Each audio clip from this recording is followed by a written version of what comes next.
So in this video, we want to graphically determine the limit where we have two one-sided limits, a left-sided and a right-sided, that both exist, but the limit itself is going to turn out to not exist. So here we have a piecewise defined function, just like we did in the previous example. We have f of x equals x squared, so a parabola, as long as x is less than or equal to 1. And f of x equals x cubed plus 2, a cubing function shifted to 2 units vertically as long as x is greater than 1. And we're being asked to find the limit as x goes to 1 of f of x. So step 1, just like it was in the previous videos, is to first draw the graph of the function. So I have my squaring function, x squared. And when I get to an input of 1, when x is equal to 1, 1 squared is 1, so we wind up at the ordered pair input 1, output 1. And then the cubing function, if you could plug 1 into it, but you can't, because for a piecewise defined function, x greater than 1 goes with x cubed plus 2. But if you could, you'd get 1 cubed is 1 plus 2 is 3. So it looks like the function wants to, when you input 1, output a 3. And just like in the previous examples, what we want to do is establish two open intervals that are centered at the value at which we are interested in taking the limit, so at x equal to 1. So I want to recognize when I look at the domain of this function that the domain of the function is all real numbers, negative infinity to infinity. We have a graph everywhere. So I'm going to then use the open intervals from negative infinity all the way up to 1.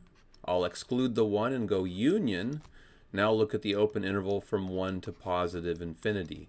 And just like we've been doing, now we're going to let x approach the 1 from within this interval. So we're going to take the limit as x approaches 1 from the left-hand interval, or the negative side. So the limit as x goes to 1 from the negative side of our function f of x is equal to, and then what we need to do is let the inputs approach an input of 1. We approach the 1.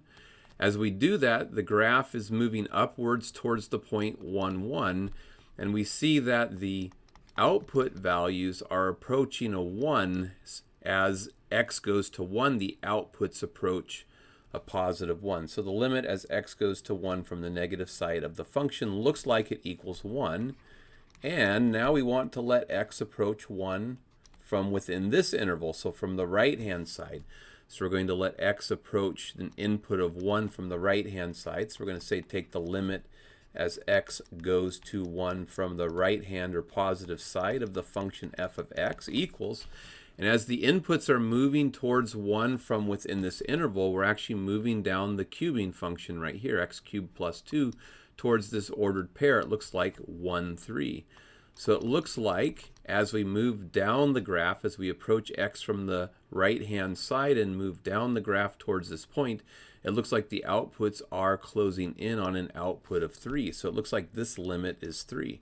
So in this case, we fill one of the two criteria that we need for the limit to exist. So in each case, the limit is a real number, which is one of the criteria, but here the two left-handed limits don't match. Sorry, the two one-sided limits don't match. The left-sided limit is 1, and the right-sided limit is equal to 3.